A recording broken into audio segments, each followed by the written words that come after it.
এটা।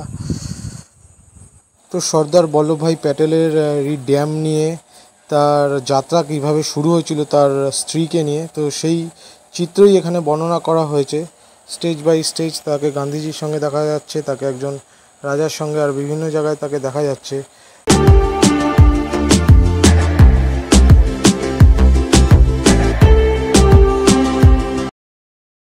Instead, India was finally free, but at the cost of her blood, sweat and tears. Cost of her blood. তো আমরা একটা জিনিস জানি না অনেকেই, যে গান্ধীজি জেলে থাকাকালীন তিনিও 2 বছর গান্ধীজির সঙ্গে জেলে সহবাস করেছিলেন। তো তার বিবরণ আমরা এখানে কিছুটা পাই। আর এখানে তিনি যখন নতুন মানে ইউনাইটিং ইন্ডিয়া গড়ার সময় সমস্ত রাজা, বিভিন্ন প্রভিন্সের যে রাজা ছিল সেই সব রাজাকে তিনি এক ছাদের তলায় নিয়ে আসার কারিগর কিন্তু তিনিই ছিলেন। এখানে আমরা দেখতে পাচ্ছি সবার সঙ্গে তিনি ছবি তুলেছিলেন বল্লভভাই প্যাটেলের। আর এখানে নেহরুর ছবিও দেখা যাচ্ছে, আমাদের ফার্স্ট প্রাইম মিনিস্টার। এর জন্যই আমরা প্যাটেলকে আয়রন ম্যান অফ ইন্ডিয়া হিসেবে জানি। তিনি চ্যালেঞ্জ করেছিলেন নতুন নেশন গড়ার। তো এইটা দেখে এরপরে আমরা ওপরে চলে আসি। এখানে রয়েছে নেহরুজি। তো এখান থেকে আমরা দেখে আমরা উপরে চলে আসি লিফটে করে। আর উপরে দেখতে পাচ্ছ এটা কিন্তু মূর্তির ভেতরেই, যেই মূর্তি আমি দেখিয়েছিলাম এই মূর্তির ভেতরেই এই সব কারুকার্য তোমরা দেখতে পাচ্ছ। এতটা লাইন আর এত ধরনের লাইটিং আর এত লোকজন। তো এখানে খুব মানুষের সমাগম হয়েছিল ওপর থেকে ভিউটা দেখার জন্য। তো এখান থেকে ভিউটা দেখো, এখান থেকে ড্যামটা দেখা যাচ্ছে, অসাধারণ সুন্দর ভিউ। এই হচ্ছে ড্যাম, যেই ড্যামের কথা আমি বলছিলাম। এই ড্যামটাতে আমরা পরে ভিজিট করব ওই বাসে করেই। তো আপাতত এখান থেকে তোমরা ভিউটা দেখতে খুবই সুন্দর লাগছিল। তো এইটা হচ্ছে ভিউইং গ্যালারি। ভিউইং গ্যালারির উপরে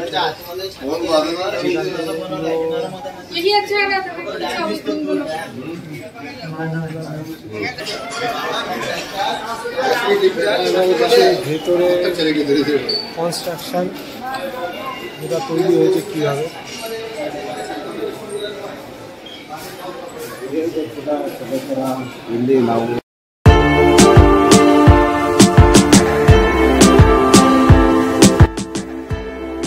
এই হচ্ছে সেই চলমান সিঁড়ি যেটার কথা আমি তোমাদেরকে বলছিলাম, যে এখানে দাঁড়িয়েই তুমি, যেহেতু ডিস্টেন্সটা অনেক, তো এখানে দাঁড়িয়ে তুমি পুরোটা কভার করে নিতে পারবে। এখানে বন্ধুরা খুব মজা করছিল। তো দেখতে পাচ্ছ যেরকম বুড়ো ব্যক্তিদের জন্য, বয়স্ক ব্যক্তিদের জন্য এটি তৈরি করা হয়েছে জেনারেলি। তো ফাইনালি আমি স্ট্যাচু অফ ইউনিটির মূর্তিটা পুরোপুরি ঘুরে নিয়েছি। গ্যালারি, মিউজিয়াম সবই মোটামুটি ঘোরা কমপ্লিট। আর এখানে দেখতে পাচ্ছ 2 সাইড থেকে শেড করে দেওয়া হচ্ছে, একটা যাওয়ার জন্য একটা আসার জন্য। আর আমি যেটার মধ্যে দিয়ে যাচ্ছি সেটা একটা চলমান সিঁড়ি, এটা বয়স্ক লোকদের জন্য, তারা এরকম। আর সাইডে দেখতে পাচ্ছ যে তোমরা ঘন জঙ্গল। সত্যি কথা বলতে যেটা জানতে পারলাম, এই জায়গাটা একদম পুরনো, একদম পুরো গ্রাম ছিল, একটি গ্রাম ছিল যেখানে প্রচুর পয়সা ইনভেস্ট করে কীরকম চেঞ্জ করে দেওয়া হচ্ছে তোমরা দেখতেই পাচ্ছ। পেছনে মূর্তিটা খুব দূর থেকে দেখা যাচ্ছে।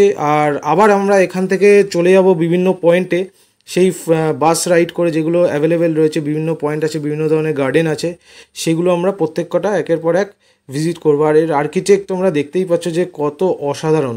তো এটা তোমরা একদিনের জন্য চাইলে তোমরা আসতেই পারো। আমার সত্যিই খুবই ভালো লেগেছে। প্রায় আমরা এখানে কিছুক্ষণ 3-4 ঘন্টার মতো এখানেই আমরা স্পেন্ড করে নিয়েছিলাম।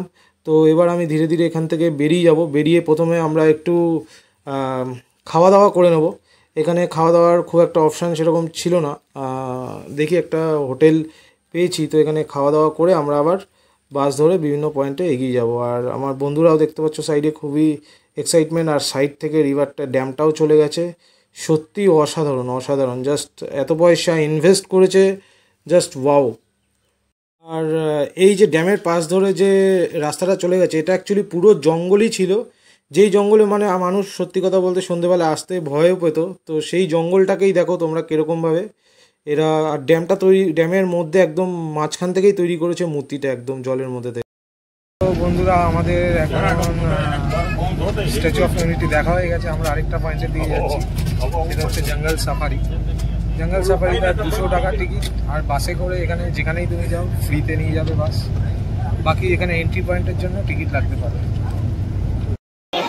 এটা হচ্ছে ফুড কোর্ট, যেখানে খাওয়া দাওয়া কস্টলি আছে। এখান থেকে তোমরা খেতে পারো। আমরা দেখি কি অর্ডার করা যায়। তো